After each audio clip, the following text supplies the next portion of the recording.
I quit alcohol around 1 year ago, and I'm making this video for two reasons. I don't want to bring down the mood while my friends are drinking, and my aim is not to debate or get others to quit. So, this video is the answer to Amit, why did you quit? I also made this to document my findings so I don't forget why I quit. So, I always wondered why GPs ask if you consume even one drink in relation to your health and cancer risk. I thought they were being a bit dramatic, but I was also curious why health.gov.au says it's never completely safe or free of risk. My job requires that I look up information on specific topics and then recommend my conclusions to the customer. So when I use the same approach, to my horror, I found that the World Health Organization, the WHO, published that alcohol is a toxic, psychoactive, and dependence producing substance. Again, this sounded over the top.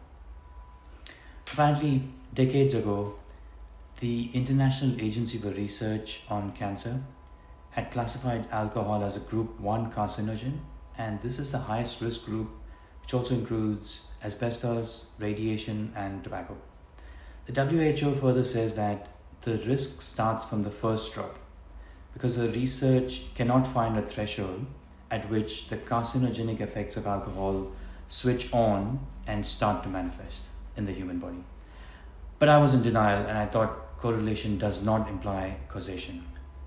So I went digging for a more reasonable explanation because after reading this, I lost all faith in the WHO and thought this was part of a conspiracy against alcohol. In this search, I came across a neuroscientist and podcaster named Andrew Huberman.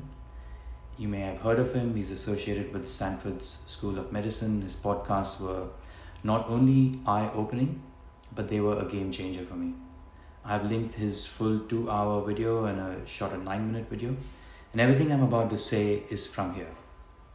Huberman points out that alcohol is water and fat soluble, i.e. it can pass into all cells and tissues, also into your bloodstream through the stomach and small intestine walls, and also into the brain by breaching the blood-brain barrier, which rarely ever happens.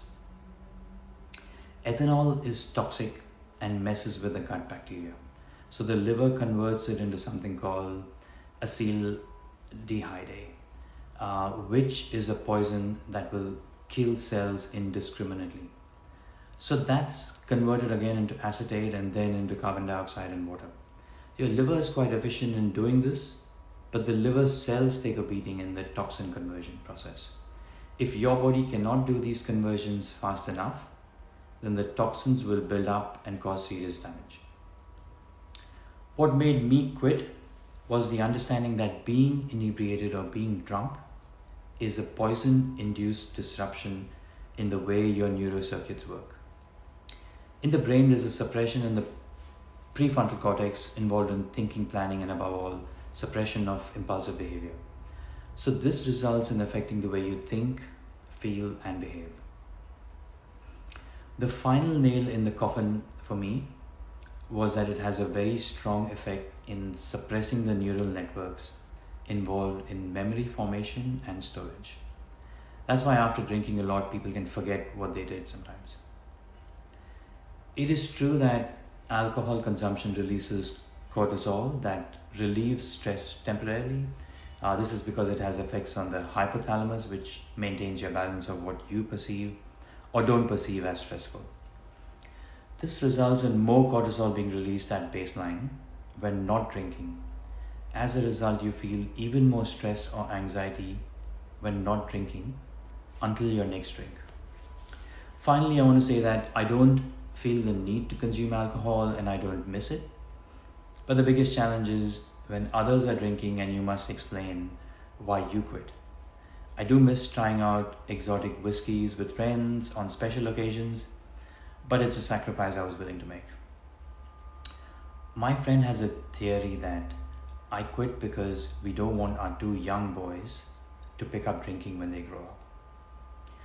Now, this theory holds true to an extent because my wife doesn't drink either, and we don't want them to think that drinking is a social norm. In any case, Gen Z is increasingly reducing or rejecting it, and it appears that alcohol could have the same fate that tobacco had over the last few decades. So, in conclusion, do your own research, make up your own mind, but know that sometimes it's okay to be a quitter.